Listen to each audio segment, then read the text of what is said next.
ప్రభువైన యేసుక్రీస్తు వారి శక్తి కలిగిన నామంలో కూడి వచ్చిన ప్రతి ఒక్కరికి నా ప్రత్యేకమైన వందనాలు చెల్లిస్తున్నాను. ఆయా ప్రదేశాల్లో నుంచి దేవుని యొక్క వాక్యాన్ని వీక్షిస్తున్న మీ అందరికీ ప్రభు నామంలో నా శుభాహ్వానాన్ని తెలియజేస్తున్నాను. దేవుని యొక్క వాక్యంలోనికి మనం నేరుగా ప్రవేశిద్దాం. మనం నేర్చుకుంటున్నాము, శోధించబడడం తప్పు కాదు, కానీ శోధనలో పడడమే తప్పు. ఆ శోధనల కొరకు ప్రార్థన చేయడం ఇంకా తప్పు. చాలాసార్లు మనకున్నటువంటి ప్రార్థనల్లో అవసరాలు వేరు, కోరికలు వేరు, శోధనలు వేరు. కొన్ని పట్టుదలలు ఉంటాయి. ఆ పట్టుదలకు విపరీతంగా ప్రార్థన చేసి దేవుడిచ్చాడని చెప్తారు. నిజం చెప్పనా, దేవుడు ఇవ్వడు. మీరు పోరాడడం వల్ల, మీరు ఆరాటపడడం వల్ల, మీరు వేదన చెందడం వల్ల, విసుగు చెందడం వల్ల, ఆఖరికి ఆ ప్రయత్నాలకు, మీ విశ్వాస ప్రయత్నానికి తగిన ప్రతిఫలంగా వాటిని పొందుతారు తప్ప దేవుని కృపలో నుంచి, ఆయన ఆలోచనలో నుంచి, ఆయన ఆమోదంలో నుంచి దాన్ని మీరు పొందరు. చాలా విషయాలలో ఈ పోరాటాలు ఇక ఎప్పటికీ తెగనివి, ఇక అవ్వదేమో అనేటువంటి భయంలో వచ్చినవి, కొన్ని కోరికలలో నుంచి ఆశలుగా మారినవి శోధనలుగా మారతాయి. ఆ శోధనలు చాలా తీవ్రమైన కాంక్ష కలిగి విపరీతమైన పోరాటంతో దేవుని సన్నిధిలోనికి వాటిని తెచ్చుకోవటానికి ప్రయత్నం చేసి ప్రార్థన అనేటువంటి పదం వాడతారు. ఆ పోరాటాల్లో చాలా ఎక్కువగా చెప్పగలిగినవి 3 విషయాలు. ఒకటి, మీ నివాసం కొరకు మీరు చేసేటువంటి పోరాటం, మీ ఇల్లు కట్టుకోవడం గురించి కానీ, కొనుక్కోవడం గురించి కానీ పట్టుదల చాలా తీవ్రంగా ఉంటుంది. నిజానికి అది దేవుడు కట్టించకపోతే రాదని తెలీదు, కానీ అది ఇచ్చేశాక దేవుడు ఇచ్చాడని అబద్ధం చెప్తారు. 2, పెళ్ళి. వివాహం విషయంలో సంబంధాలు 4 తెగిపోతే, అది అవ్వకపోతే ఇక వచ్చేది ఎలాగైనా అవ్వాలి అనే పట్టుదలగా ప్రార్థన చేయటం, పోరాడడం, దాని గురించినటువంటి ఆరాటం, అది శోధన. శోధించబడుతున్న వాటి కొరకు ప్రార్థన. అలాంటి ప్రార్థనల విషయాలలో ఒకరు కాదు, అందరూ కలిసి మూకుమ్మడిగా దాడి చేస్తారు దేవుడి మీద. ఎందుకోసం ఇవ్వడో చూద్దాం కాదా? మీకు అలా అనిపించలేదు? ఎప్పుడు అందరం కలిసి ప్రార్థన చేద్దామంటే ఏంటి అర్థం? ఎవడి కోసం ఇవ్వడం? అంతే కదా మీ డిమాండ్. నిజానికి దేవునితో మీకుండే సంబంధం అలాంటి మాటలకు ఎప్పటికీ రానివ్వదు. 3వది, గర్భఫలం లేక ఫలం. ఏదైనా తెచ్చుకోవాలనుకుంటే రాలేదు అనగానే విపరీతమైన దుఃఖాలు, శోకాలు, వేదనలు, ఏంటో ఎక్కడలేని దుఃఖాలు తెచ్చేసుకుని ప్రార్థన మొదలెట్టేస్తాం. ప్రభు వాళ్ళకి పిల్లల్ని ఇవ్వలేదు, ప్రభు ఎలాగో ఒకలాగి ఇవ్వు ప్రభు. ఎందుకు నీకు ఆ ఏడుపు? ఇవ్వాలనుకుంటే ఆయన 1 నిమిషంలో ఇస్తాడు. ఆయన ఇవ్వగలిగిన వాడు, ముయ్యటానికి కష్టపడిగినవాడు. కొన్ని పనులు దేవుని ఉద్దేశంలో జరుగుతుండేటప్పుడు మీరేదో క్రెడిట్ తెచ్చేసుకుందామని, నేనేదో ప్రార్థన చేసి ఆ బిడ్డకు కడుపు తెప్పించానండి, ఎలాగవుతుంది అది?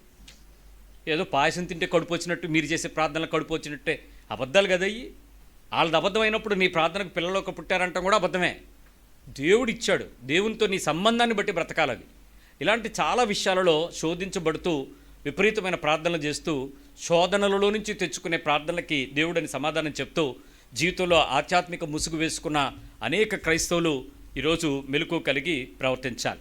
ఇజ్రాయేలు ప్రజలు దేవునిని అర్థం చేసుకోలేక దేవుని పలుమార్లు శోధించారని బైబిల్ చెప్తుంది.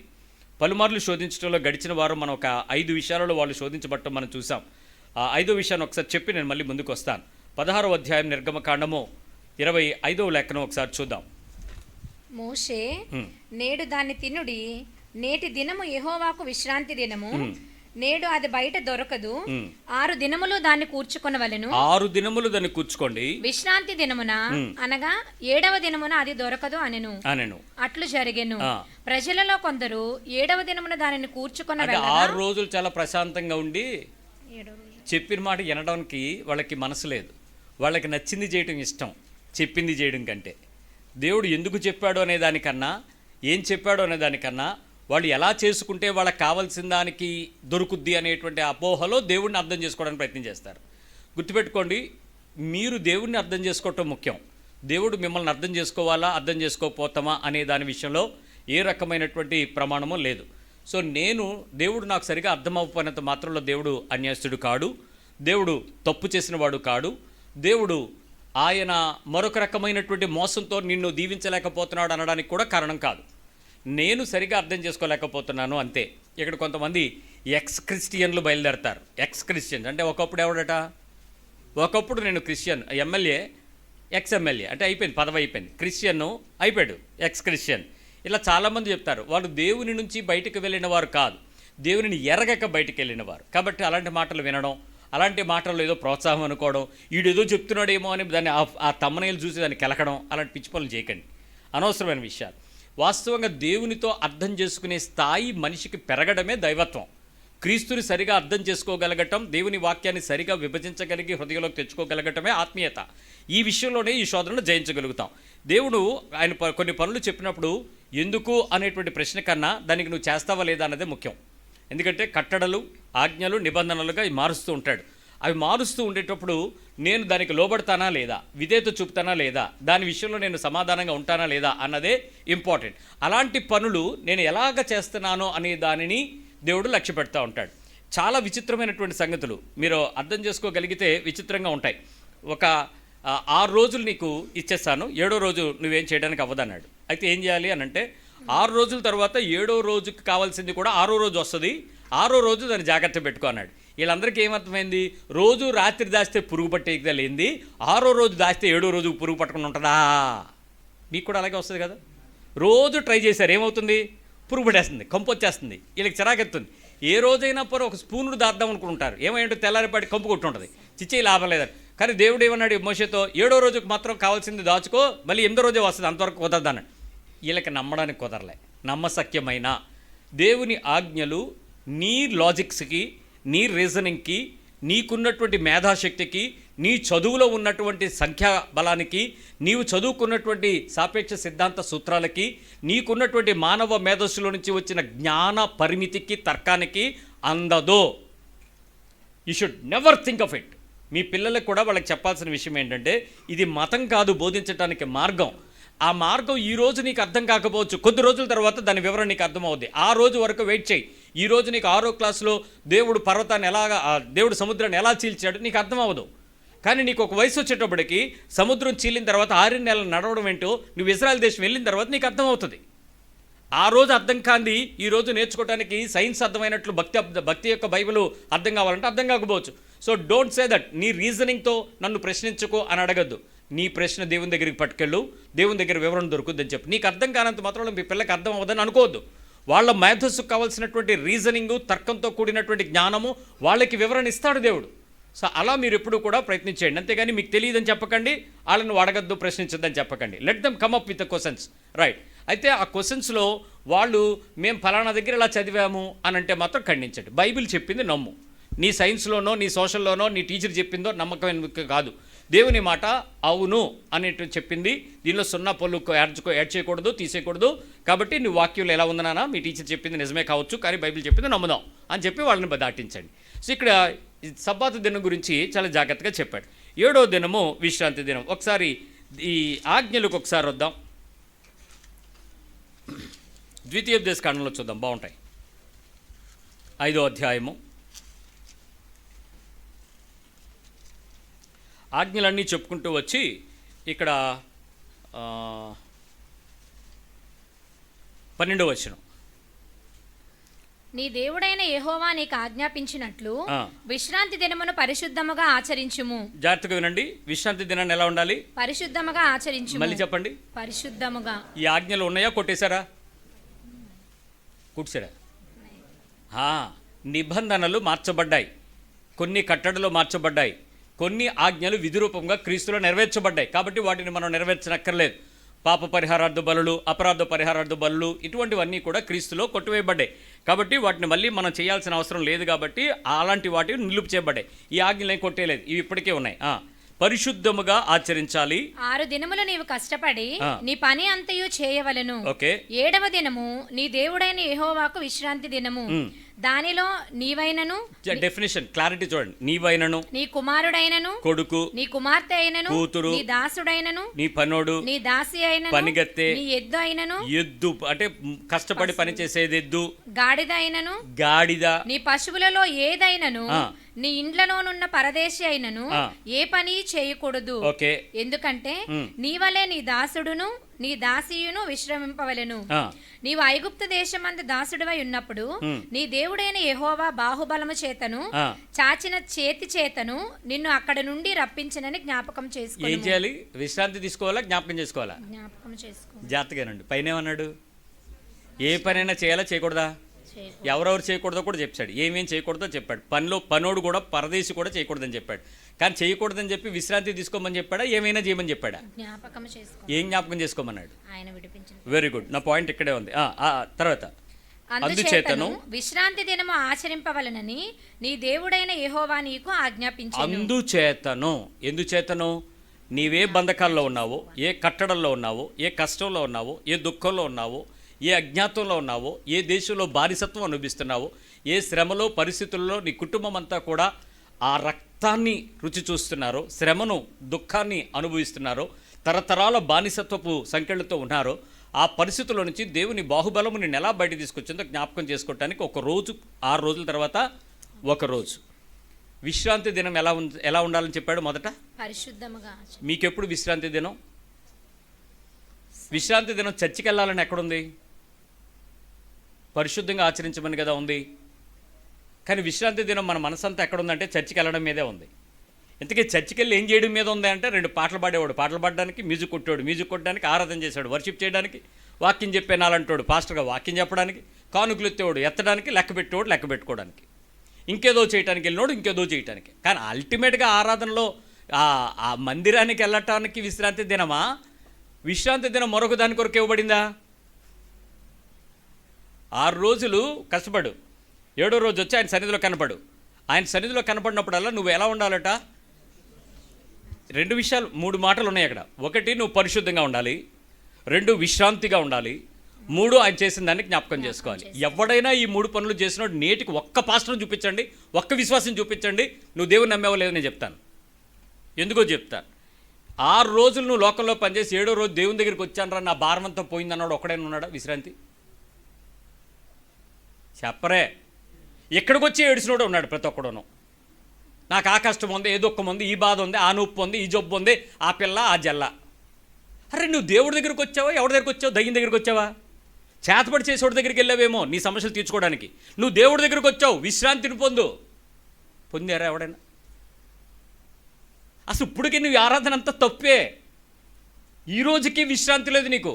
దేవుని మందిరం 6 రోజులు లోకంలో ఉండి నువ్వు ఎన్ని శ్రమలు అనుభవించలేదు? మీ బాస్తో, మీ పక్కింటోడితో, మీ కిందింటోడితో, మీ తినే తిండితో పోరాటం, కల్తీ, మీ ఇంట్లో మనుషులతో పోరాటం. కనీసం దేవుడి దగ్గరికి వచ్చైనా ఆ సహవాసంలో ఆనందించి ఆ సంతోషంలో ఉండి, ఆహా నేను దేవుని సన్నిధిలోకి వచ్చేసాను, ఇంకా నన్ను ఎవడో పట్టుకోలేడు, నన్ను ఎవడో ఏ బాధ, ఏ చింత నన్ను దుఃఖపట్టదు, ఏ కష్టం నాకు లేదు, హాయిగా నేను దేవుని సన్నిధిలోకి వచ్చానన్న విశ్రాంతి ఎప్పుడైనా ఒక్క రోజైనా నువ్వు అనుభవించావా?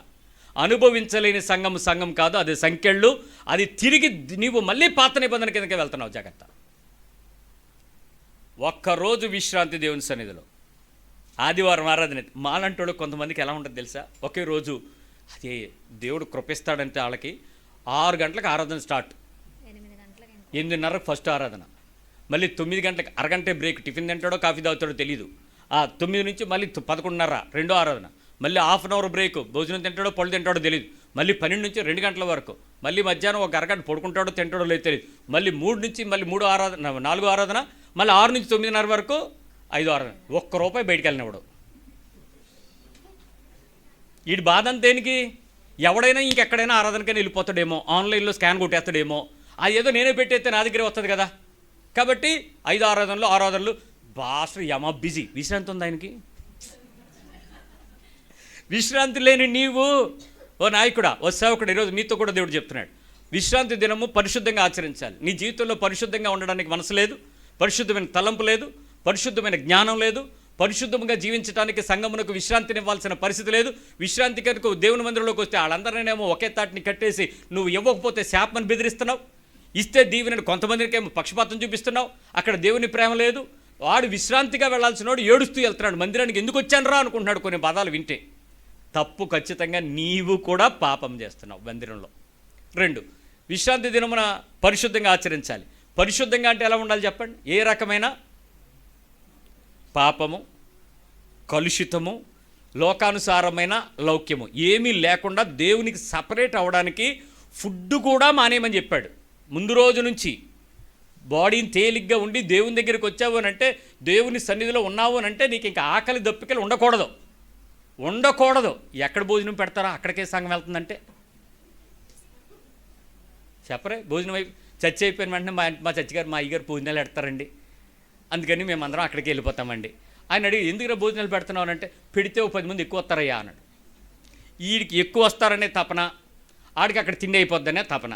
ఇంతకీ దేవుని సన్నిధిలోకి వచ్చేటప్పుడు ఆ తిండి ధ్యాస కాక దేవుడి నోటి నుంచి, మనిషి రొట్టె వలన కాదు కానీ దేవుడి నోటి నుంచి వచ్చే మాట వల్ల బతుకుతాడని, ఈరోజు దేవుని మాట నన్ను బలపరుస్తుంది, నన్ను హెచ్చరిస్తుంది, నన్ను పరిశుద్ధపరుస్తుంది, నన్ను నీతి తత్వంలోకి నడిపిస్తుంది, నా అంతరంగాన్ని పరిశుద్ధపరుస్తుంది, నా బ్రతుకుని మారుస్తుంది, క్రియారూపకంగా విశ్వాసంలో నేను భద్రుడనవుతాను, నేను దేవుని నీతిలో ఇంకా నీతిగా వెళ్తూ దేవుని యొక్క పరిపూర్ణతను చూడగలుగుతాను, దేవుని ముఖాన్ని నేను దర్శించగలుగుతున్నాను. దేవుని వాక్యంతో నా జీవితంలో ఎముకలలోనికి, హృదయములోనికి, తలంపులలోనికి, ఆలోచనలోనికి చేరుతుంది వాక్యం. నా బ్రతుకు మారిపోతుంది, నేను పరిశుద్ధపరచబడుతున్నాను. ఎవరికైనా ఉందా ఫీలింగ్? ఎక్కడ ఇంట్లోకి వెళ్ళినా ఒక్క మాట ఖచ్చితంగా వినపడుద్ది, నెలలో ఒక్కసారి కనీసం ఆల్ నైట్ ప్రేయర్ లాగా. ఎలాగండి? అందుకేనా చర్చికి వెళ్తున్నావు? వెళ్ళి ఏం మారావే? ఆ మాత్రం దానికి లెగేసుకుని ఇక్కడ నుంచి 50 రూపాయలు ఎందుకు? అంటే కానుకలు ఒక్కటి తీసుకోకపోతే సరిపోయిందా? ఆయన అంత దూరం వెళ్ళి ఏం మారావు? ఈ ప్రశ్నలు మీ ఇంట్లో వినపట్లేదా? ఇందుకేనా నువ్వు మందిరంకి వెళ్తున్నావు అనే పదం వినపట్లేదా? ఇదేనా నువ్వు నేర్చుకుంటున్నది అనే పదాలు నీకు రావట్లేదా? ఈ విషయాలు మీ ఇంటి ప్రస్తావనలో ప్రతి చోట ఎక్కడో చోట తగలట్లేదా మీకు? ఎంత తగిలుతున్నా మీరు దేవుని సన్నిధిలోనికి పరిశుద్ధత కొరకు వెళ్తున్నారనే మాట మీరు చెప్పలేకపోతే, మూడో విషయం చెప్తున్నాడు. ఆయన దగ్గరికి వెళ్ళిన తర్వాతట ఆయన ఎలా విమోచించాడో గుర్తు చేసుకోమన్నాడు. అంతకు మించి ఇంకేం చేయొద్దు అన్నాడు. అది పరిశుద్ధంగా కంప్లీట్. అమ్మయ్య, ఒకప్పుడు ఎలాంటి వాడిని, ఈరోజు నేను ఎలా ఉన్నాను. ఒక్కసారి నిన్నటికన్నా ఈరోజు నువ్వు చాలా మెరుగ్గా ఉన్నావు. చూసుకో ఒకసారి వెనక్కి తిరిగి. ఒక నెల కన్నా నువ్వు ఇంకా మెరుగ్గా ఉన్నావు. ఓ సంవత్సరం కన్నా చాలా బెటర్గా ఉన్నావు. ఓ 10 ఏళ్ల క్రితం నుంచి ఈ క్రీస్తులోకి వచ్చాక ఇప్పుడు చూస్తే నీ జ్ఞానం పెరిగింది, వివేచన పెరిగింది, ఆలోచన పెరిగింది, అంతరంగం పెరిగింది, మానసికంగా విశ్రాంతిని పొందావు, ఆర్థికంగా కొన్ని విషయాల్లో స్వాలంబం దొరికింది, పరిస్థితులు లేకపోయినా ధైర్యం వచ్చింది, ఒక నిరీక్షణ వచ్చింది, ఎదుర్కోగలను, సమస్య వచ్చినప్పుడు ఎదుర్కోగలననే స్థిరత్వం వచ్చింది. ఇవన్నీ విగ్రహాల దగ్గరికి వెళ్తే ఉంటుందా? ఒకప్పుడు ఉన్నది, అది లేకే కదా ఇక్కడికి వచ్చావు. ఈ విషయాలన్నింటిలో ఆ రకమైనటువంటి దేవుని దగ్గరికి వచ్చాను, అలాంటి పరిస్థితుల నుంచి నన్ను విమోచించాడనే మాట నీ మనస్సుకు నువ్వు చెప్పలేకపోతున్నావంటే నీ భక్తి దేవుని సన్నిధిలోకి వచ్చినట్ట లేనట్ట? ఇప్పుడు నిజం చెప్తున్నాను వినండి. దేవుని మందిరంలోకి వచ్చినటువంటి ఈ ప్రజలు 7వ రోజు గురించి ఇలా ఉండాలి అని హెచ్చరిస్తే ఇలా ఉండకపోగా దేవునిని శోధించారు అని చెప్తుంది. అంటే 7వ రోజు ఫుడ్ తెచ్చుకోలేదు. విచిత్రం ఏంటంటే అందరూ తెచ్చుకుంటారని దేవుడు అనుకున్నాడర్రా. వీళ్ళు చెప్పిన మాట అలా తింటారు, చాలా అనుభవాలు ఉన్నాయి కదా వీళ్ళకి, ఖచ్చితంగా తెచ్చుకుంటారు అనుకున్నాడు. కానీ కొంతమంది ఏం చేశారట? చేయలే. 7వ రోజు ఫుడ్ దొరకకపోగా వాళ్ళు తిరిగి మళ్ళీ డబ్బాలు అట్టుకుని బొచ్చినట్టుకుని బయటకు వచ్చారు. మోసే మళ్ళీ ఎవడు తేరగా దొరికేది? ఎవడు దొరికితే పాస్టరే కదా. పాస్టర్ గారు ఏంటి సాగింది? అదేంటరా నీకేం చెప్పాను రా, 6వ రోజు వస్తుంది, 6 రోజు దాచుకోమని చెప్పాను కదా. ఏమో పుచ్చిపోద్దేమో అని. ఏమో నువ్వు అనుకుంటే ఎలాగా?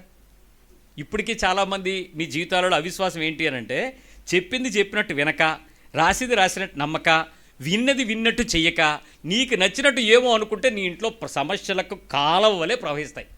సమాధానం నది వలె కాదు, సమస్యల కాలం వల్ల ప్రవహిస్తాయి. ఒకటి కాదు, 2 కాదు, ఒకదాని తర్వాత ఒకటి సమస్యలే. ఎందుకు అనంటే నమ్మక. ఇక్కడ అదే జరిగింది. ఇది వారు చేసినటువంటి శోధన. 6వ శోధనకు వస్తున్నాను. 17వ అధ్యాయం నిర్గమకాండం 1 నుంచి 3. తర్వాత ఇశ్రాయేలీల సర్వ సమాజము యెహోవా మాట చెప్పున తమ ప్రయాణములలో సీను అరణ్యము నుండి ప్రయాణమైపోయి రెఫీదీములో దిగిరి. ప్రజలు తమకు త్రాగ నీళ్లు లేనందున మోషేతో వాదించుచు, నీళ్ళు లేకపోతే మళ్ళీ మోషే దగ్గరికి వెళ్ళి వాదించడం ఏంటి? వాదించడం. నాతో కూడా చాలామంది వాదన దిగుతారు. నువ్వు నిజంగా చచ్చిపోయింది కానీ ఒక ఆవిడ ఎప్పుడు అనేది, నువ్వు ఆ కాల్ అలా తీయాలా పెట్టకు, ఎదురుగా మరీ మధ్యలో కూర్చుంటావు గుంజ దగ్గర అనుకుని అని ఒక అమ్మాయికి చెప్పాను. మా చర్చిలో ఒక సెంటర్లో కూర్చుంటుంది, బోల్ ఉంటుంది, పాక ఉండేటప్పుడు గుంజ మధ్యలో ఉండేది. సరిగ్గా వచ్చి గుడ్డ వేసేది, గుడ్డ మీద కూర్చుని మళ్ళీ కాలు తిన్నగా ముందు పెట్టేది, ఈ కుడికాలు.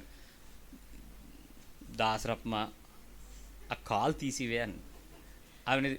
నువ్వు సరిగ్గా ప్రార్థన చేయకుంటున్నావు, అందుకే నా కాలు వంకుంటుంది అనేది. నీ కాలు వంకడానికి నా ప్రార్థనకి సంబంధం ఏంటి? నీకు 60+ ఆల్రెడీ ఆ కాలు టైట్ అయిపోయింది, బెండ్ అవ్వదు. ఆల్రెడీ కాలు కూడా ఇలా ఆస్టోపోరోసిస్ బెండ్ అయి ఉంటుంది, బెండ్ అవ్వదు, ఫోల్డ్ అవ్వదు. అందుకని ఎప్పుడు చెప్పినా ఒకటే మాట, నువ్వు సరిగ్గా ప్రార్థన చేయకుంటున్నావు. నిన్న నా మీదే. నేను నిలరా నీకోసం ప్రార్థన చేస్తాను, నిలరా అని ప్రార్థన చేశాక ఎలాగుందో నొప్పుకో తగ్గింది, కానీ దాన్ని వంగట్లేదు. మరి నువ్వు చేయాల్సిన పని చేయాలి కదా. డాక్టర్ దగ్గరికి వెళ్ళాలి, ఫిజియోథెరపీయో లేకపోతే నీ రీప్లేస్మెంట్ ఏదో చేసుకోవాలి, నువ్వు పేదదానివి అవన్నీ అవ్వవు. కాకపోతే మరి నువ్వే కొంచెం ఆ పరిస్థితులు బట్టి వద్దు అనేటప్పుడు అక్కడ కాల్ తీసేసి పోను ఎక్కడైనా కుర్చీలో కూర్చోవచ్చు కదా పెద్దదాని అండి. అచ్చా దేవుడి సన్నిధిలో కొంచెం కుర్చీలో కూర్చోడం కింద కూకోవాలా అనేది. మరి కింద కూర్చున్నావు, మరి అరికాలు నాకెందుకు, దానికి ముద్ర వేసి కూర్చునేది కాలు చాపి అంటే. ఆమె బలహీనతకు నా చనిపోయేంత వరకు నా ప్రార్థన మీద నాకు విశ్వాసాన్ని పెంచింది ఆవిడ. ప్రతిరోజు ప్రభువా ఎలాగైనా ఒక్కరోజైనా కాలుంచు. మరి నాకు తెలియదు ఆ టైంలో ప్రార్థనలు ఇలాంటివి చేయకూడదని. మరి ఆవిడ శోధిస్తుంటే ఏం చేస్తాడు మోషే? చేస్తాడు. సో శోధించి వాదించి త్రాగుటకు మాకు నీళ్ళిమ్మని అడుగగా మోషే మీరు నాతో వాదింపనేలా, యెహోవాను శోధింపనేలా అని వారితో చెప్పాను. అమ్మయ్య ఊరుకున్నాడు అక్కడ. అక్కడ ప్రజలు నీళ్లు లేక దప్పిగొని మోషే మీద సనుగుచు, ఇది ఎందుకు మమ్మును మా పిల్లలను మా పశువులను దప్పి చేత చంపుటకు ఐగుప్తులో నుండి ఇక్కడికి తీసుకొని వచ్చితిరి అనిరి. అప్పుడు మోషే యెహోవాకు మొరపెట్టుచు ఇంకా అయిపోయాడు, ఇంకా లాభం లేదు, వీళ్ళు నన్ను చంపేస్తారు, ఈ సొనుగుళ్ళతో నేను ఎనలేకపోతున్నాను అంటే. బహుశా ఎక్కడ సొనుకుంటారో, ఎలా సొనుకుంటారో తెలుసా? కొంతమందికి రాత్రి 9 గంటలు స్టార్ట్ అవుతుంది. మంచం మీదకి ఎక్కాక ఆత్మ వస్తుంది, విజ్ఞాపన ఆత్మ లాంటి సొనుగుడు ఆత్మ.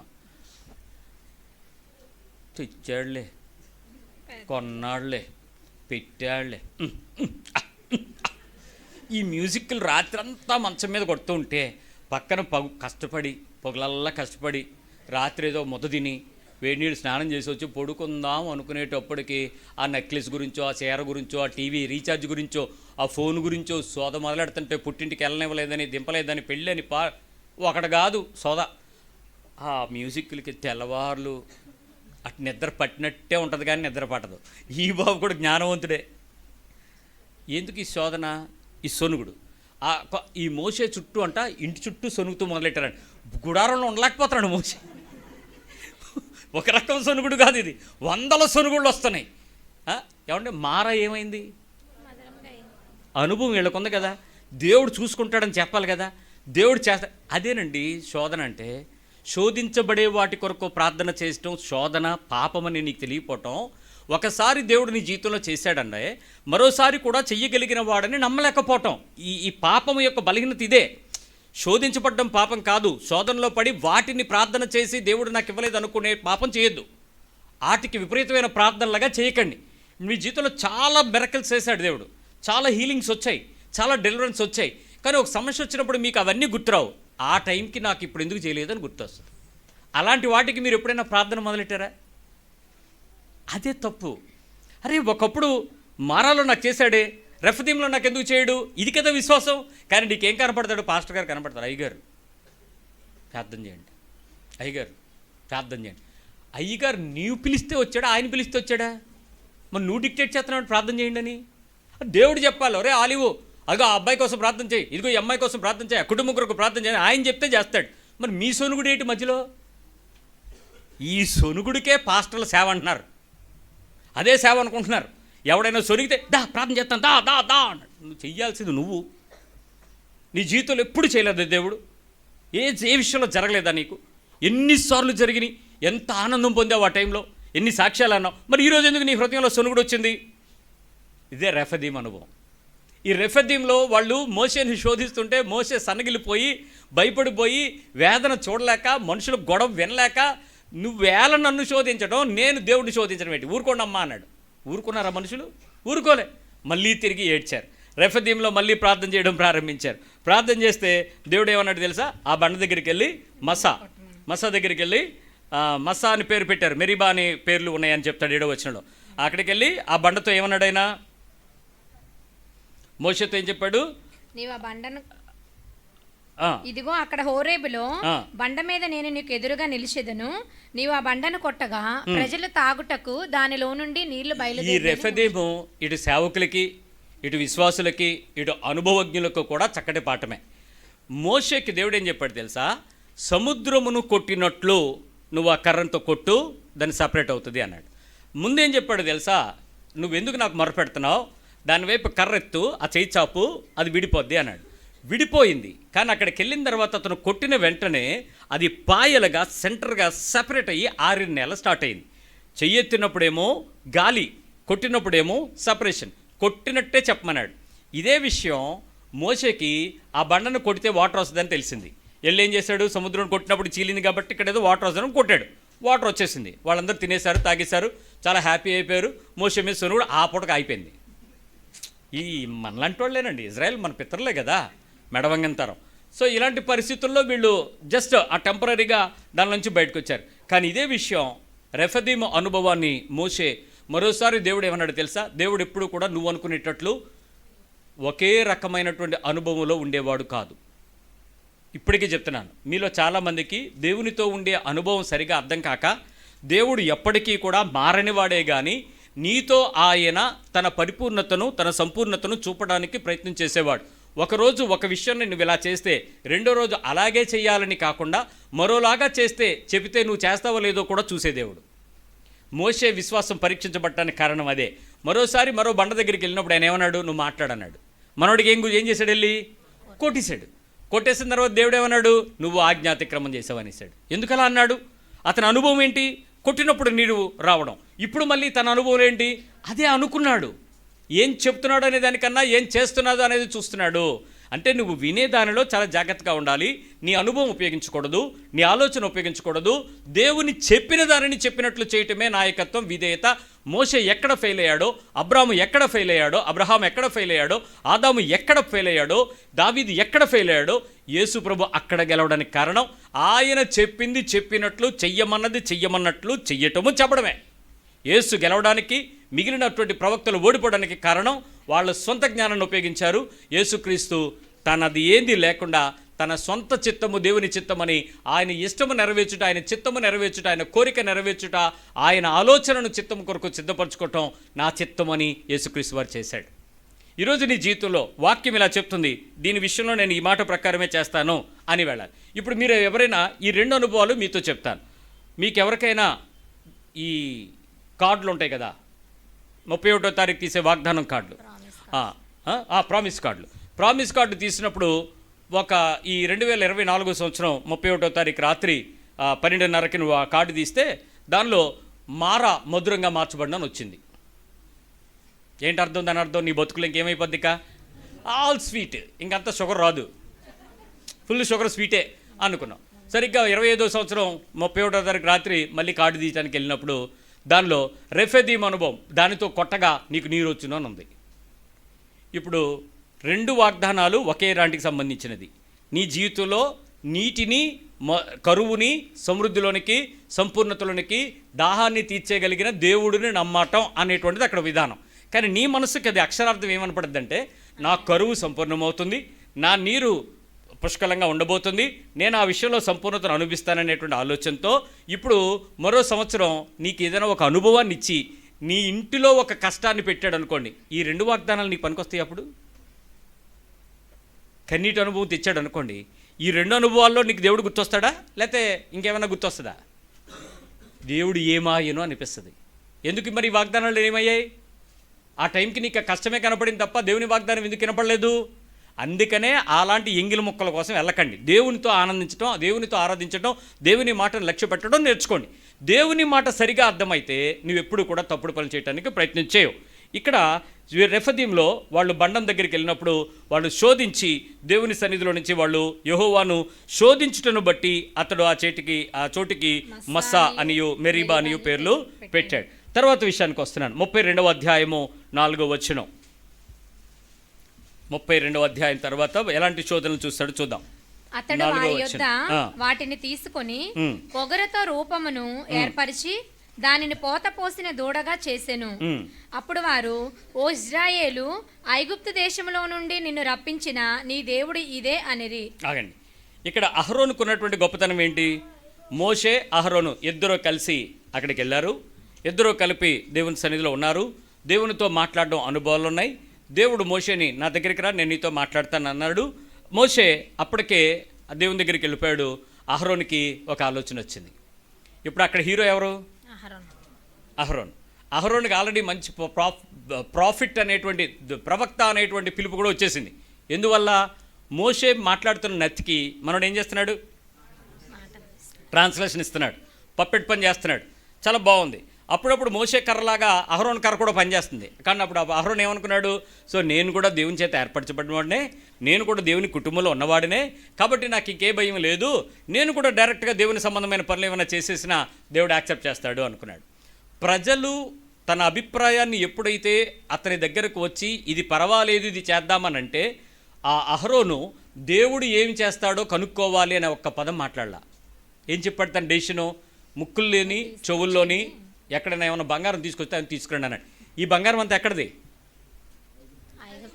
వీళ్ళది కాదు, పక్కింటి దగ్గర అరువు తెచ్చుకున్నది. ఏ ఊర్లో? ఐగుప్తులో. దేవుడు ఎందుకు చెప్పమన్నాడో తెలియదు, కానీ ఇప్పుడు అహరోనుకి అర్థమైంది, ఇది ఎలాగూ వాళ్ళది కాదు, తెచ్చిస్తారు, దీంతో బొమ్మను చేసి పెట్టేద్దాం, ఎలాగూ నేనే చేస్తాను కాబట్టి వీళ్ళు నన్ను నమ్ముతారు, మనం ఫాలో అయిపోదాం. ఇక్కడ మోషే ఏమయ్యాడు? దేవుడు ఏమయ్యాడు? ఆజ్ఞ ఏమైంది? ఆలోచన ఏమైంది? ఇవన్నీ పక్కకు పోయాయి. పక్కకు పోయి వీళ్ళందరూ వచ్చి మోషే హృదయాన్ని ఏమంటారు? మాకొక బొమ్మని తయారు చేయి, మాకొక విగ్రహాన్ని తయారు చేయి. అప్పుడు బంగారం తీసుకురమ్మంటే అందరూ కూడా మనది కాకపోతే ఏదైనా ఇస్తాం కదా, తీసుకెళ్ళి బంగారం అంతా పడేశారు. తీసుకొస్తే మొత్తం కాల్చాడు, మొత్తం తీసుకొచ్చాడు. దాన్ని పొగర్తో దాన్ని చెక్కాడంట. దాన్ని పొగర్ అంటే షేప్ చేసేటువంటి ఐటమ్. దాంతో చక్కగా చేసి దాన్ని ఒక బొమ్మ రూపాన్ని తయారు చేశాడు. అప్పుడు దేవుడు మమ్మల్ని నడిపిస్తున్న దేవుడు ఇతడే అని చెప్పారు. ఏ విగ్రహాన్ని అయితే వద్దన్నాడో దేవుడు, ఏ విగ్రహారాధన అయితే ఆయన ఒప్పుకోడో, క్రైస్తవ కుటుంబాలలో ఆ విగ్రహారాధన నేడు ప్రవేశించింది. ఎక్కడ? దేవుని శోధించటానికి చాలా విషయాలలో. మీరు ఎప్పుడైనా సరే మా అయ్యగారికి ఫోన్ వెళ్ళిపోయింది ఇంకేం పర్లేదు అన్నావా? విగ్రహం వచ్చినట్టే. మా అయ్యగారు దొరికాడు సంతోషం ఇంక చూసుకుంటాడు అన్నావా? విగ్రహం వచ్చినట్టే. మా అయ్యగారు క్యాలెండరు 50 రూపాయలు 5,000 కొన్నాను, దేవుడు సొమ్మే అన్నావా? విగ్రహం వచ్చినట్టే. మా అయ్యగారి దగ్గరికి వెళ్ళి భోజనం చేసినా, వాటర్ బాటిల్ కొన్నా, నూనె బాటిల్ కొన్నా, గుడ్డ కొన్నా, కర్చీఫ్ కొన్నా, బుక్ కొన్నా, పాటలు బుక్ కొన్నా, అక్కడికి వెళ్ళి మీల్స్ తినొచ్చినా, 3 రోజులు గుడారాలకు వెళ్ళినా, మరో రోజు ఇంకో దుప్పటి పండగకి వెళ్ళినా, ఎక్కడికి వెళ్ళినా నువ్వు దేనికి వెళ్ళినట్టు? అయ్యగారు పెట్టండి ఏంటి? తల మీద ఏం పెట్టాలి? శటకోపం. అక్కడ శఠారి అనేటువంటి ఒక వ్యక్తి, అతడు దేవుని పాదాలను కనిపెట్టుకుని ఉంటాడు. ఆ శఠారి అనేటువంటిది ఆ కిరీటధారి, అతను దిగి అక్కడ ఉన్నాడు, అతను తీసుకొచ్చి నీ మీద పెడితే ఆ శఠారి నీ మీదకి వచ్చి దీవించాడని అర్థం. అందుకని ఆ శటకోపం పెట్టించుకుంటారు. ఇప్పుడు మీరేం పెట్టించుకోవాలి? త్వరపడి ఎవడి పేరునో హస్తనిక్షేపం చెయ్యొద్దు, ఇది ఆజ్ఞ. మీరు చెయ్యపోతూ ఊరుకోరు. కొంతమంది చాలా గట్టిగా చెప్తారు వార్నింగ్. బాబు మొన్న వచ్చాను, అలాగే అని వెళ్ళిపోమన్నావు, మళ్ళీ వచ్చాను, కొంచెం నీ చెయ్యి వేసి ప్రార్థన చెయ్యి, నువ్వు చెయ్యేమి అని లాగేసుకునే వాళ్ళు కూడా ఉన్నారు. చెయ్యి లాగేసుకుని నెత్తి మీద తీసుకునే వాళ్ళు ఉన్నారు. ఏముంది నా చేతిలోని, ఏముండదు కదమ్మా అని అంటే, మీరు అభిషేకంతో ఉంటారు, మరి నువ్వు దేంతో ఉంటావు? పాళెంలో నిలిచినప్పుడు అందరి మీద నిలిచేది ఒకటే అభిషేకం. ఈరోజు మన ప్రదేశంలో నిలబడ్డామంటే, ఇక్కడ ఆరాధిస్తున్నామంటే, ఆత్మలో ఏకత్వం పొంది ఉన్నామంటే, అందరి మీద నిలిచి దేవుని అభిషేకమే బోధిస్తుంది మనకి. అంతేగాని ఇక్కడ నా మీద ఉండేది ఒకటి, నీ మీద ఉండేది ఒకటి, పాస్టర్ గారి మీద ఉండేది ఒకటి, పాస్టర్ అమ్మగారి మీద ఉండేది ఒకటి కాదు. విగ్రహారాధన ఎక్కడో పండగ అవుతుంది, అలా లైవ్లో నాకు చూపిస్తుంటే చాలా బాధ అనిపించింది. అయ్యగారు వెళ్తుంటే కాళ్ళు పట్టుకుని దండం పెట్టుకుని ముద్దెట్టేస్తున్నారు కాళ్ళకి. ఆయన ఏం చెప్పులు తీసుకుని ఉంచుంటున్నాడు అక్కడ, ముద్దెడుతున్నారు ఆ ముసలోడికి. దండాలు పెట్టేస్తుంటే పట్టేసుకుంటుంటే ఆయన అందరి దగ్గరికి అలా వెళ్తున్నాడు దర్శించడానికి. సాయిబాబా అనుకుంటున్నాడు, రెండో జన్మేమో. ఏంటి పోయేగాలం? అదేమో పెద్ద పండుగలు. ఎందుకు? విగ్రహారాధన. ఏ అహరోనైతే నీ జీవితంలో దేవుని యొక్క ఆజ్ఞను ఉల్లంఘించి కత్తివాత పడడానికి కారణమయ్యాడో, ఆ పరిస్థితుల్లో దేవుని శోధించడానికి విగ్రహాన్ని తేవద్దు. బైబిల్ విగ్రహం మారద్దు. బైబిల్లో ఉన్న వాక్యము నీ హృదయంలోనికి చేరాలి. అంతేగాని బైబిల్ తల కింద పెట్టినా, సూట్ కేసులో పెట్టినా, నువ్వు వెళ్తున్నావు కదా అని జోబులో కార్డు పెట్టుకున్నా దేవుడు ఏం కాపు చేయడు నీకు. విగ్రహంగా మార్చకండి. క్రైస్తవ్యాన్ని విగ్రహంగా మార్చకండి. మందిరాన్ని విగ్రహంగా మార్చకండి. సేవకుని విగ్రహంగా మార్చకండి. మందిరంలో జరిగే వస్తువులను విగ్రహాలుగా మార్చకండి. మందిరంలో జరుగుతున్న పద్ధతులను విగ్రహారాధనగా మార్చకండి. క్రైస్తవ ఆరాధన విగ్రహారాధనగా మారుతుంది. ఆరాధన పద్ధతులు మార్చేస్తున్నారు. దయచేసి ఇలాంటి పరిస్థితులను నువ్వు శోధించబడి నువ్వు చేసే ఏ ప్రార్థన కూడా దేవుడు వినడో, జాగ్రత్త. శరీరానుసారమైనటువంటి ప్రవర్తన ఆ బంగారు దూడ వల్ల నష్టం కలిగించారు. సంఖ్యాకాండం 11వ అధ్యాయం 1వ వచనం. నంబర్స్ 11. జనుల ఆయాసమును గూర్చి సనుగుచుండగా అది యెహోవాకు వినబడెను. దేని గురించి సనుగుతున్నారు వీళ్ళు? వీళ్ళు దీన్ని మాత్రం మానరండి, ఎంత చెప్పిన క్రైస్తవులు. ఆయాసమును గూర్చి సొనుగుచుండగా ఆ, అది యెహోవాకు వినబడెను. యెహోవా దాన్ని వినినప్పుడు ఆయన కోపము రగులుకొనెను. యెహోవా అగ్ని వారిలో రగులుకొని ఆ పాలెములో ఒక కొనను దహింపసాగెను. జనులు మోషేకు మొరపెట్టగా ఆగండి, వెళ్ళి దేవుడి దగ్గర మొరటచ్చు కదా, మళ్ళీ మోసే దగ్గరికి ఎందుకు వెళ్ళారు? అసలు ఈ సొనుగుడు ఎందుకు, మోసే మీద తిరుగుబాటు ఎందుకు? అంటే మోసేతో వాళ్ళకు ఒక కనెక్షన్ ఉందండి, అన్యోన్య సంబంధం, అవినాభావ సంబంధం. ఏమైనా అయినా ఆయన ఏదో పడతాడు, చంపితే దేవుడు ఆయన చంపుతాడు, మనం హ్యాపీగా ఉందామని, అంతే కదా. ప్రజలు మొదటి నుంచి మోసే మీద అలాంటి ప్లానే వేశారు. చాలామందికి అర్థం కాదు. దేవుడు అన్నాడు అందరినీ పైకి రమ్మంటే అందరూ ఏమనుకున్నాడు తెలుసా? దేవుడిని చూస్తే చచ్చిపోతారు అందరూ, మేము రాము, మోసే ఒకడే వస్తాడు, నువ్వు చెప్పి ఆడు బతికితే ఆడు వచ్చి మాకు చెప్తాడులే అన్నారు. వీళ్ళందరూ స్వార్థం. ఇప్పుడు మళ్ళీ ఇక్కడ అలాగే అనుకున్నారు. ఏమన్నారు వెళ్ళి? మోషేకు మొరపెట్టగా ఆయాసమును గుర్చి వాళ్ళు సొనుగుతున్నారంట. అప్పుడు దేవుడు ఏమన్నాడంటే మొత్తానికి కోపం వచ్చి ఓ పక్క చిన్న ఏంటో మొన్న ఒకసారి ఒక వాక్యం పాట పాడుతున్నాడు, అగ్ని మండించు టంటటాంగ్, అగ్ని మండించు టంటటంటటాంగ్ అంటే ఆ పాట ఉండేది కదా, వినపడరా? ఏసన్ గారు పాడేవారు పాట, గుడారాల పండుగలో మంచి హిట్ అయిపోయిన సాంగ్. ఆ పాట ఏదో అగ్ని మండించు అని పాట పాడుతుంటే ఒక్క చిన్న మంట వస్తే ఏటవుద్ది? మొన్న అమరావతిలో మంట వస్తే ఏమైంది? అదేమో తగలబెట్టి కాకుండా చూసింది అలాగా, మంటే పరుగులే, మొత్తానికి దడ్డలాడిపోయారు. పాళెమంతా మంటలు, ఏం చేయాలో తెలీదు, పారిపోయి పరిగెత్తుకుంటూ వచ్చి మోషే దగ్గర పడ్డారు. అయ్యా బతుకు జీవుడా మమ్మల్ని బతికించు, ఏదో చేశాం. సొనుగుడు ఎందుకు, శిక్ష ఎందుకు? నిజంగా మీరు ఒక్కసారి నా వైపు చూసి చెప్పండి, నా వైపు చూసి నా జీవితంలో నాకు అలాంటి సొనుగుడు లేదు అనండి ఒకసారి చూద్దాం. వినపడాలి నాకు. నువ్వు బతుకుతావు లేకపోతే సచ్చిందానివే. సొనుగుడు లేదు నీకు, దేనిలోని సొనుగుడు లేదు. దేవుడు నాకు ఇవ్వలేదు, నాకు ఎందుకు ఎలాగయ్యింది, దేవుడు ఉంటే నాకు ఎందుకు ఎలాగవుతుంది, దేవుడు ఉంటే నాకు ఎందుకు అది రాదు, నిజంగా దేవుడు ఉన్నాడా, విన్నాడా, మీ అయ్యగారు ప్రార్థన చేశారా, అయితే ఎందుకు చచ్చిపోతాం, ఎందుకు మా పిల్లోడికి ఎలాగవుతుంది, చర్చికి వెళ్ళి వస్తే యాక్సిడెంట్ ఏంటి, ఇవన్నీ సొనుగుళ్ళే. ఏ సొనుగుడు ఉన్నా అగ్ని కాలుతుంది, ఊరుకోడు. సరే ఎన్నిసార్లు వీళ్ళు విపరీతమైనటువంటి పరిస్థితి సొనుగుతూ ఉండేటప్పుడు అక్కడ తెబోరా అనేటువంటి పేరు పెట్టాడు. ఈ తెబోరా అంటే ఆయాసం, సొనుగుడు, అగ్ని, మంట వచ్చేసి తీవ్రంగా పడిపోయాయి. మరి ఇంకొక నెక్స్ట్ శోధన 4వ వచనం. ఇక్కడ ఎంతో దూరం ఉండదండి శోధనకి. వారి మధ్యనున్న మిశ్రిత జనము మాంసాపేక్ష అధికముగా కనపరచగా, ఓ పక్క మంట తాగలాడి బతికారు కదా, ఏదో పప్పు ఉప్పు ఉన్నదంతా తినాలి కదా, ఏదైనా ఆదివారం వచ్చేటోడికి మొక్క లేకపోతే ముద్దే కదండి మనకి. ఈ జనమే ఎంత దారుణం అంటే, పావు కేజీ ఎవడకు పెడతానంటుంది, నలుగురు ఉన్నాడు, ఒకదాన్ని తినేస్తావా? పావు కేజీ ఎవడ పెట్టమేంటి? అది తింటే క్యాన్సర్ వచ్చేస్తుంది, తింటే లివర్ పాడైపోతుంది, పిల్లలకి పీసీఓడి వచ్చేస్తుంది, థైరాయిడ్ ప్రాబ్లమ్స్ వస్తున్నాయి, అనేక రకాల హైపర్టెన్సివ్ ఇష్యూస్ వస్తున్నాయి. అవన్నీ డ్రగ్స్తోనూ జెనెటికల్ మార్పుతోనూ జరుగుతున్నటువంటి బాయిలర్ సిస్టమ్స్ అవి. ఎందుకు అటు విషయంలో ఏదో కొంచెం తిని హాయిగా ఉండొచ్చు కదా అని అంటే, ఉంటాను, నీ కూతురు అంటే కూతురికి ఎంత కావాలి, కేజీ. చిన్నప్పటి నుంచి అలా మేపారు. ఆ బాయిలర్ కూడా ఎలా తిందో ఇక్కడ ఇది అలాగే తింటుంది, తిని తిని తిని తిని. బాయిలర్ కూడా అంటే అర్థం ఏంటి? బయటికి వెళ్ళకుండా, ప్రపంచం చూడకుండా, ఎవరికి సంబంధం లేకుండా తను దొరికినంత తింటే బాయిలర్ కోడి. మనమేంటి, చికెన్ లేకపోతే అవ్వట్లేదు. కరోనా టైం నుంచి కూడా దేవుడు మనల్ని పరీక్షిస్తూనే ఉన్నాడు. అయినా నేటికి కూడా మా అమ్మగారికి ఏం కష్టం వచ్చేది, అవునరా వీళ్ళు ఏం తినరా అని అడుగుతుంది. ఇది లేకపోతే ఏం తినరా అని. ఏం లేకపోతే ఏంటి, లేకపోయినప్పుడు ఆలోచిద్దాం, సొనుగుతాం. దేవుడు వదులుతాడా?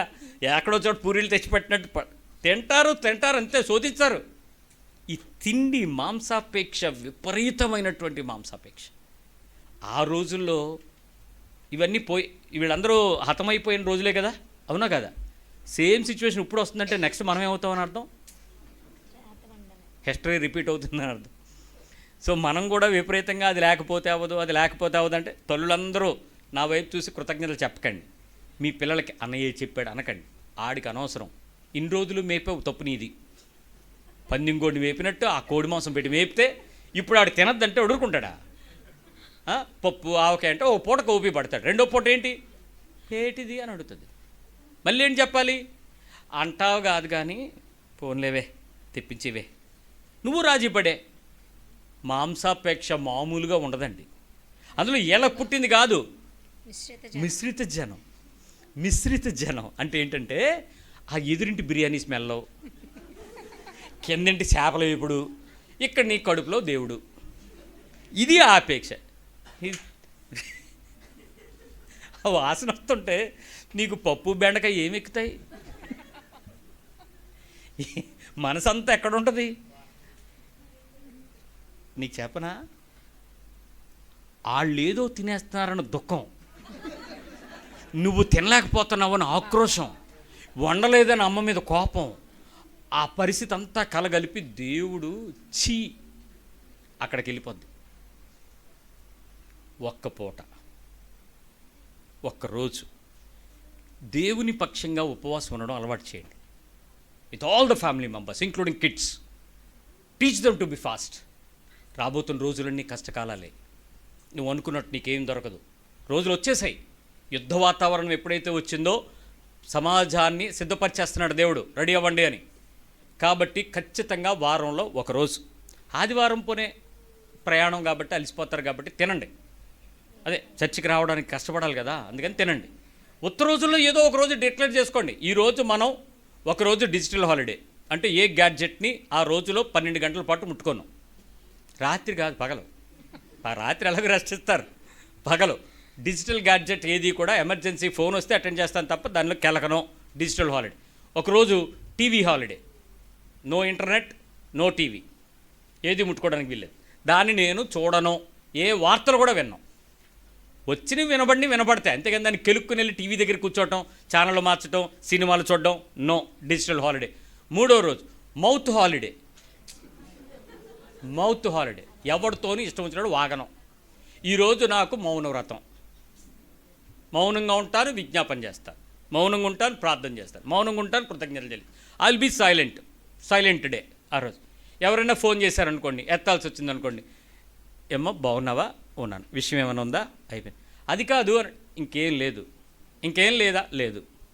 టక్, నువ్వు ఫోన్ కట్ చేస్తావు కదా, అది కట్ చేసావని అంటే లేదు, ఇవాళ నేను ఎక్కువ మాట్లాడకూడదు అనుకుంటున్నాను, దయచేసి ఏమైనా ఉంటే రేపు మాట్లాడుకుందాం, పెట్టే. అలాగని ఇవాళ రేపు మాట్లాడకండి, కలిపి ఎక్స్టెండ్ అయిపోతాయి. So mouth holiday. నాలుగో రోజు మీట్ హాలిడే. మీట్ హాలిడే ఏం ముట్టుకోవద్దు. ఆ రోజు ఏమీ తినదు, గుడ్డు కూడా తిన్నాం. ఉప్పు చేప, ఎండి చేప, పచ్చి చేప, పీత, రొయ్య, మటను, బీఫు, చికెను, ఇంకేదో కాకపోతే ఇది కాకపోతే ఇంకేదో ఉంటుంది, ఏది వద్దు. ఆ రోజు నేను అలాంటివి ఏవి కూడా కడుపుకి సాత్వికమైన ఆహారం తీసుకుంటాను. నేను ఆ రోజు లేదు ఏది తిన్నాను పూర్తిగా. అంటే మీట్ హాలిడే అంటే పూర్తిగా ఉండొచ్చు, లేకపోతే ఓన్లీ నాన్ వెజ్ తినకుండా ఆపడం, కంట్రోల్ చేయటం నేర్పించుకోవాలి శరీరానికి, లేకపోతే మీరు శోధించబడతారు. నెంబర్ 5 తిరుగుడు హాలిడే. నేను ఎక్కడికి వెళ్ళను. ఉద్యోగస్తుడు పొండి, వ్యాపారానికి వెళ్ళండి, కానీ అక్కడికి మించి ఎక్కడికి ఇంకో చోటకి వెళ్ళకండి.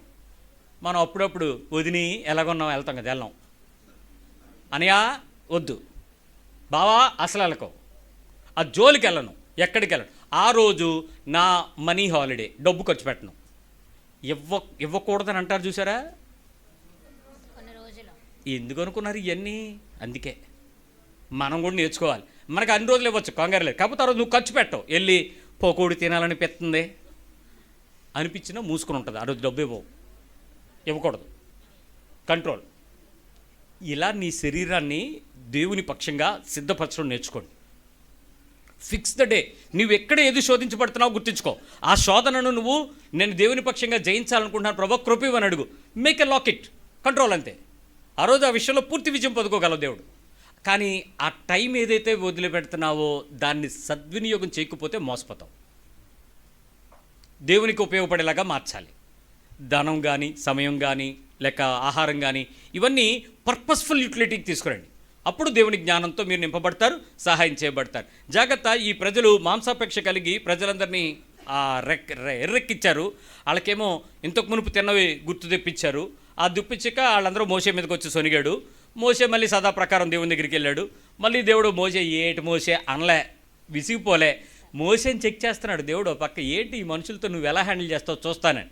మొత్తానికి కిబ్రోత్ హతవ దగ్గర వాళ్ళకి ఏం చేశారు, ఆ నెల 20వ రోజు అని లెక్క రాశాడు. అంటే దేవుడు చాలా లెక్కెడతాడని అర్థం. 20 వచనం చూడండి.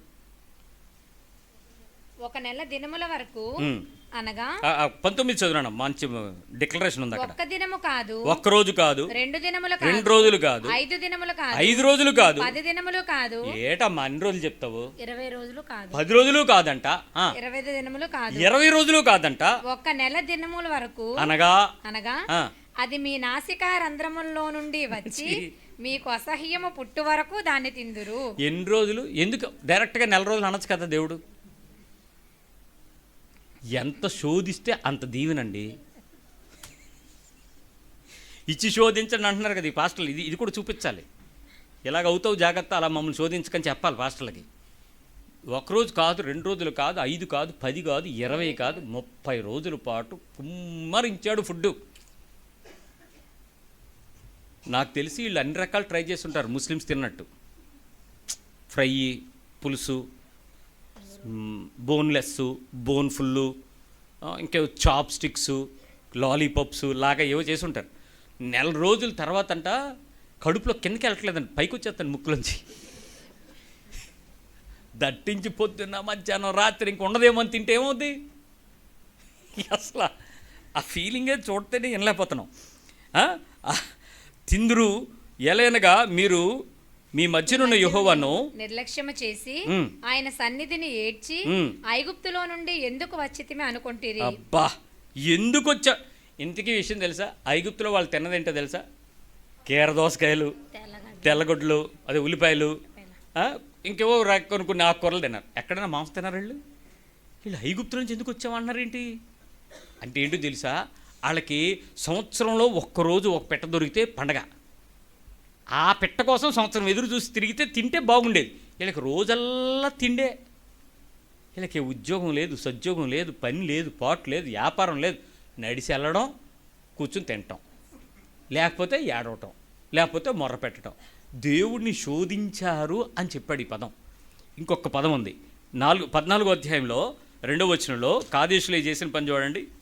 మరియు ఇశ్రాయేలీలందరూ మోషే అహరోనుల పైన సనుగుకొనిరి.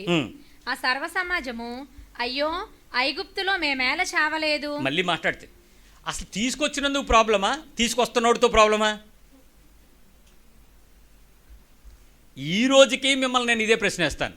దేవుడిని ఎందుకు శోధిస్తుంది క్రైస్తవ సమాజం అంటే, మీకు రక్షణ ఇచ్చినందుకు దేవుడి గురించి బాధపడుతున్నారా?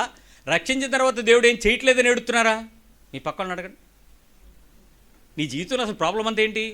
రక్షణ వచ్చినందుక, రక్షించిన తర్వాత ఏం చేయట్లేనందుక? హార్ట్ఫుల్ ఆన్సర్ ఏంటో తెలుసా? రక్షణ ఇచ్చినందుకు మీకు ప్రాబ్లం లేదు, రక్షించిన తర్వాత మీకు కావాల్సింది చేయట్లేదు కాబట్టి ప్రాబ్లం. చచ్చేందుకు మారిపోతారు? ఆ మోసే ప్రార్థన చేయట్లేదు కాబట్టి. ఇంకో మోసే ప్రార్థన చేస్తాడని గ్యారంటీ ఉందా? ఉన్నా లేకపోయినా కొత్త తిరుగుడు, కొత్త ఆత్మ, ఆనందంగా ఉంటుంది అంతే.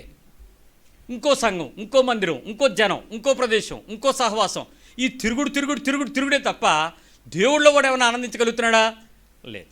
కారణం ఏంటంటే, దేవునితో సహవాసం పొందుకోవడం కంటే, దేవునితో నడవడం నేర్చుకోవడం కంటే, దేవుని నీతిమత్వంలో స్థిరపడడం నేర్చుకోవడం కంటే, దేవుడేంటో అనే విషయంలో ప్రత్యక్షత తెలుసుకోవడం కంటే, దేవుని దగ్గర ఉన్న వాటిని వెతుకుతున్న ఇజ్రాయేలు సమాజం 10 సార్లు దేవుడిని శోధించి వాళ్ళందరూ కాలిన ఎండలో స్నేహం చేసిన దేవునితోనే రాలిపోయారు.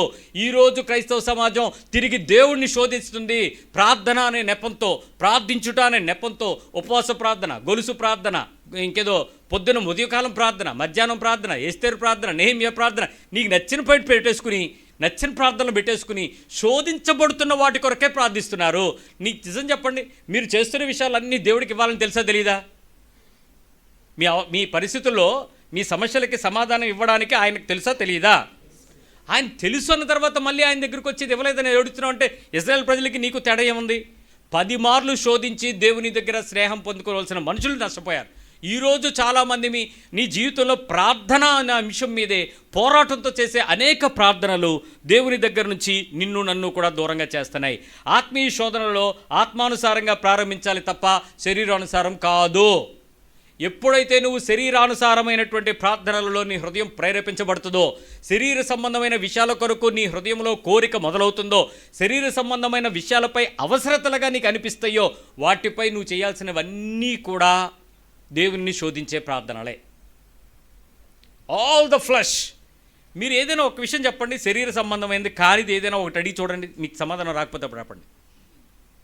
మీరేం అడుగుతున్నారు? అన్నీ శరీర సంబంధమైన. పరీక్షలకు వెళ్ళేటప్పుడు ఏం ప్రార్థన చేయమంటున్నారు? ఏటో మా అబ్బాయికి జ్ఞానము తెలివితేటలు గుర్తుండేలాగా ప్రార్థన చేయండి అని ఎవడని అడిగాడా? మీ ప్రార్థన అవసరం ఏంటి? ఆడు ఫస్ట్ క్లాస్లో పాస్ చేయండి ప్రభువా. ఆడికి ఎందుకు ఫస్ట్ క్లాసు? ఆడికి జ్ఞానం వస్తే చాలు కదా, నేర్చుకునే శక్తి ఉంటే సరిపోద్ది కదా. అలాంటి ఆలోచన మనకొద్దు. ఫస్ట్ రావాలి. మా స్కూల్కి కాదు, స్టేట్కి కూడా. ఏం చేస్తావు? 1 2 3 అని నిల్చుంటావు ఏంటి? ఏంటి నీ ఆలోచన? శరీరం శరీరం శరీరం. నేను ఎంతోమంది దేవుని నుంచి వెనక్కి వెళ్తున్న వాళ్ళని పిలిచి మాట్లాడితే వాళ్ళు నాకు చెప్పిన కారణాలు ఒకటే. దేవుని ప్రేమ వాడికి అర్థం అవ్వాల. వాడికి అర్థమైన దేవుని ప్రేమ కంటే కూడా దేవుని దగ్గర నుంచి వాడి అవసరత ఎక్కడ తీరలేదో, ఏది ఆశిస్తుంటే అది దొరకలేదో, అందుబట్టి నేను వెనక్కి వెళ్తున్నాను అని చెప్పాడు. నేను వెనక్కి వెళ్ళిన వాళ్ళని పిలిచి మళ్ళీ కొన్ని సంవత్సరాల తర్వాత పలకరించాను. నాన్న ఎలా ఉన్నావు? నువ్వు వెళ్ళిపోయావు కదా, అది నీకు దొరికిందా అని అంటే, దొరికినా దొరకకపోయినా మేము ఫస్ట్ నుంచి ఇక్కడే ఉన్నాం, ఇక్కడే ఉంటాం. దాన్ని ఏమన్నా తెలివా మూర్ఖత్వమా? వాడికి తెలివి, మన మూర్ఖత్వం. వాడు మనల్ని చూసి ఏమంటాడు? మూర్ఖులు అంటున్నాడు మనల్ని. మంచిది, నువ్వే పదం అని అనుకున్నా. నాకైతే దేవునితో ఏ రకమైన కాంట్రడిక్షన్స్ లేవు, గొడవలు లేవు. నాకు దేవునికి మధ్యలో అసమాధానం లేదు. నేను దేవుని ఆనందించగలుగుతున్నాను, దేవుడితో సంతోషించగలుగుతున్నాను, దేవుని కొరకు నిరీక్షించగలుగుతున్నాను, దేవుని ఎదురు చూడగలుగుతున్నాను. దేవుడు ఇచ్చినా ఇవ్వకపోయినా దేవుడే అనుకుంటున్నాను, దేవుని మాట నమ్ముతున్నాను, సంతోషంగా ఉన్నాను, సమాధానంగా ఉన్నాను, సహవాసంలో ఉన్నాను. ఏ స్థితిలో ఉన్నను లేకున్నాను, రాబోతున్నవైనను లేక ఖడ్గమైనను కరువైనను, ఏది కూడా క్రీస్తు ప్రేమలో నుంచి నన్ను ఎడబాపనేరదని నేను ఎరుగుదును. నాకు ఆ స్థాయి విశ్వాసాన్ని తెచ్చాడు, అంత స్థిరంగా ఉన్నాడు. నీది గుడ్డి భక్తి అన్నాడు. Right, okay. నీ కన్నులు తెరిచిన భక్తి నీకేమి నేర్పింది? ఈరోజు నీ హృదయాన్ని నువ్వు ప్రశ్నించుకో. దేవుని దగ్గరికి వచ్చి కూడా, దేవునితో ఉండి కూడా, దేవునితో నడుస్తూ కూడా, దేవునితో ప్రార్థిస్తూ కూడా, దేవునితో ఒక అనుభవం నీకుండి కూడా, ప్రతి మనిషి దైవికంగా ఎక్కడో చోట దైవిక కార్యం చూడని వాడు లేడు. దేవుని కార్యం అనుభవించని వ్యక్తి ఉండడు భూమి మీద. రక్షణ కార్యంతో ప్రారంభిస్తే నీ జీవితంలో అంతకన్నా విలువైనది ఇంకేది కూడా ఉండదు. కానీ ఉన్నా కూడా చావు నుంచి తప్పించిన పరిస్థితి దగ్గర నుంచి నీ మాట నోట్లోంచి కింద పడక మునిపే నీ కన్నుల ముందుకు సమాధానంగా తెచ్చిన సమాధానాలు ఉన్నాయి. ఇంత జరిగినా కూడా చాలామంది దేవుని మీద ఉండవలసినంత స్థాయి రేంజ్ విశ్వాసం ఉంచలేకపోతున్నారు. ఏమనాలి మరి? ఏమనాలి? ఇక్కడ రెండే విషయాలు. నువ్వు దేవునిలో విశ్వాసంతో శోధించబడని పాపంలో లేను అనంటే, అందరూ వినండి, రెండే విషయాలు. ఒకటి, వాక్యం తెలిసిన తర్వాత నీ ప్రవర్తన చూసినప్పుడు తెలిసిపోద్ది. క్రియ ఎలా చేస్తున్నావో తెలిసిపోద్ది. వాక్యం విన్నావు, క్రియ ఎలా జరుగుతుందో, ఆ క్రియకు తగినట్టు నీ బాడీ రెడీ చేస్తావో లేదా అన్నది తెలిసిపోద్ది. నువ్వు తిరంగా దేవునిలో ఉన్నావో లేదా అన్నది, అంటే దేవునితో ఆనందిస్తున్నావో లేదా అనేది. రెండవది, దేవుని దగ్గర నుంచి కార్యం జరగనప్పుడు నువ్వు దేవునితో ఎలా ఉన్నావో తెలిసిపోద్ది. ఈ రెండే. క్రియ జరగనప్పుడు, 2 వాక్యానుసారమైన క్రియ చేయవలసి వచ్చినప్పుడు స్థిరమైన తెలిసిపోద్ది. ఒక వ్యక్తికి చిన్న ఎగ్జాంపుల్ నీకు అర్థమవుతుంది. నేను దేవుని దగ్గరికి వచ్చాను, నా కుటుంబం అప్పుల పాలై చచ్చిపోవలసిన వాళ్ళమే బతికాము, దేవుల్లో నిలబెట్టాడు, మమ్మల్ని వ్యాపింపజేశాడు, మమ్మల్ని స్థిరపరిచాడు. సంతోషం, దేవునికి స్తోత్రం. ఇప్పుడు దేవుడు వాక్యం విన్నారు, కట్టబడ్డారు, స్థిరపరచబడ్డారు. ఫినిష్. వాడిది కుటుంబం అంతా దేవుళ్ళో ఉన్నదా కాదా? చూసిన వాళ్ళందరూ ఏం చెప్తాం? దేవుడు నమ్ముకోవడం వల్ల వాళ్ళు చెడిపోయిన వాళ్ళు బతికారండి, కట్టబడ్డారండి, సంతోషించారండి. ఇప్పుడు వాక్యానుసారం వీళ్ళు ఎలా చేస్తున్నారనే దగ్గర దేవునితో శోధనలో ఉన్నారా, దేవుని శోధిస్తున్నారా లేదు తెలిసిపోద్ది. ఇప్పుడు ఇంట్లో అబ్బాయికి పెళ్లి చేయాల్సి వచ్చింది, అబ్బాయికి పెళ్ళి అవుతుంది. ఇప్పుడు ఈ అబ్బాయికి పెళ్లి చేయాల్సి వచ్చినప్పుడు ఈ తల్లిదండ్రులు చాలా చక్కగా ప్రార్థన చేస్తున్నారు. ప్రభువా, మమ్మల్ని బతికించింది నువ్వే, స్థిరపరిచింది నువ్వే, కాపాడింది నువ్వే, కాబట్టి వాడిని సిగ్గుపరచకుండా మంచి కట్నం వచ్చే సంబంధం ఇవ్వు ప్రభువా అని అడిగారు. ఏమడిగారు? కట్నం వచ్చేటువంటి, తెల్లగా ఉండేటువంటి, ముక్కు పొడవు, జుట్టు కింద వరకు ఉండేది, బరువు అయినది, విలువైన దాన్ని చూసి ఎలాగో ఒకలాగా నువ్వు ఇవ్వు ప్రభువా అని అడిగారు. దేవుడేమీ అన్యాయస్తుడు కాదు, నీ ప్రార్థన తోసేయడు. ఎందుకంటే నేను బతికించుకున్నది ఏదో సాక్ష్యం కోసం కాదు, ఏదో చెప్పాలనుకుంటున్నాడు కదా. ఇప్పుడు నువ్వు చేస్తున్న ప్రార్థన చూసి ఆయన ఏమంటాడు? అవాక్ అయ్యారా అంటారు కదా. ఇప్పుడు దేవుడు అవాక్ అవుతాడు. ఏమని? ఇదేంటిది? చచ్చిపోయిన గుడారాన్ని బతికించాను, నిలబెట్టి వ్యాపింపజేసి స్థిరపరిచాను. ఈరోజు నేను వారి జీవితాల్లో ఒక ఆశ్చర్యమైన కార్యం చేద్దాం అనుకునేటికి వాక్యం తెలియనట్లు అన్యజనుల వల్ల ఎలా ప్రవర్తిస్తున్నారు వీళ్ళు?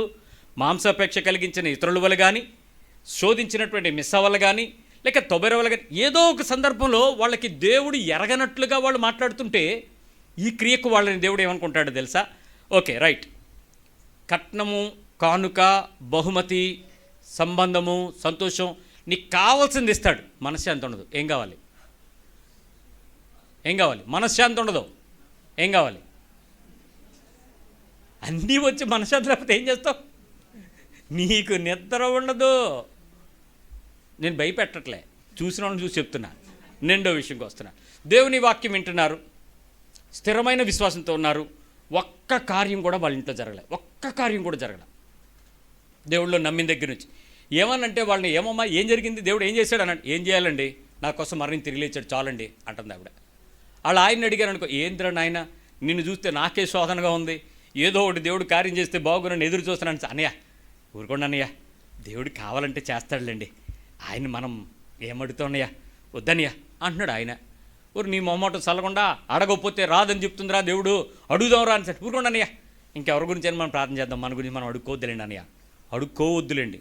Matured prayer, very good. వాళ్ళ అమ్మాయి దగ్గరికి వెళ్ళాను, ఏమ్మా ఏంటి సంగతి అని అంటే, ఏముందన్నయ్య దేవుడు ఏ పూట కావాల్సిన పూట ఇస్తున్నాడు, ప్రశాంతంగా ఉన్నాం, ఇంటికి అద్దె లేదు, అద్భుతంగా దేవుడు మమ్మల్ని నడిపిస్తున్నాడు, ఇంటిల్లు పాది సాయంత్రం ఎట్టోటికి దేవుని స్తుతిస్తాం, ఆరాధిస్తాం, పాటలు పాడతాం, కీర్తన ధ్యానం చేస్తాం, వాక్యం మీ చెప్పింది వింటాం, దాని ప్రకారం మాట్లాడుకుంటాం, ఇలా ఉండాలి ఇలా ఉండకూడదు అనుకుంటాం. అదంతా బాగానే ఉంది తల్లి, చెప్పటానికి ఒక్కరోజైనా ఒక్క సాక్ష్యం ఏమీ లేదని ఇంట్లో మేము బతికున్నామని ప్రతి వారం వచ్చి చెప్తాను కదనియా.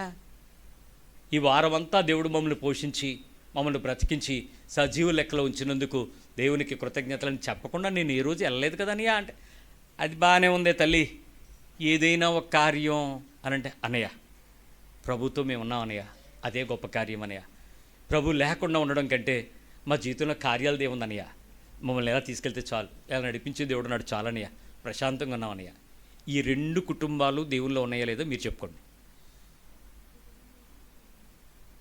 క్రియాకార్యము జరగక, నీ అప్పు నొప్పి జబ్బు తగ్గక, శ్రమను విడుదల పొందక, పరిస్థితుల కృపను దాటనివ్వక, దేవుని కృపలో అణచబడి ఉండుట దేవునిని శోధించని జీవితం.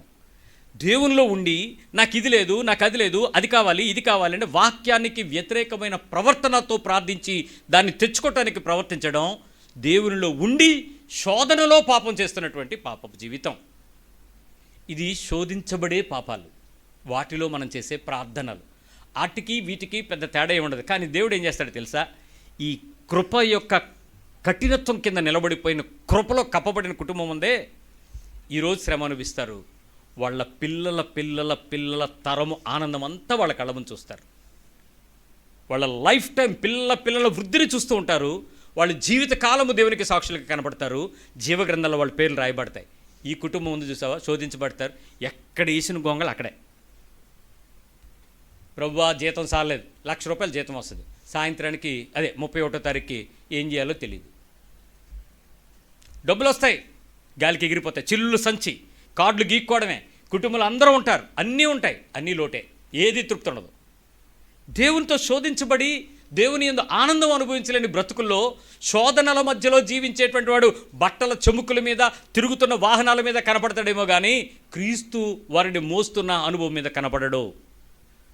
ఈరోజు నీ జీవితంలో ఎటువైపు శోధించబడుతున్నావో చూసుకో.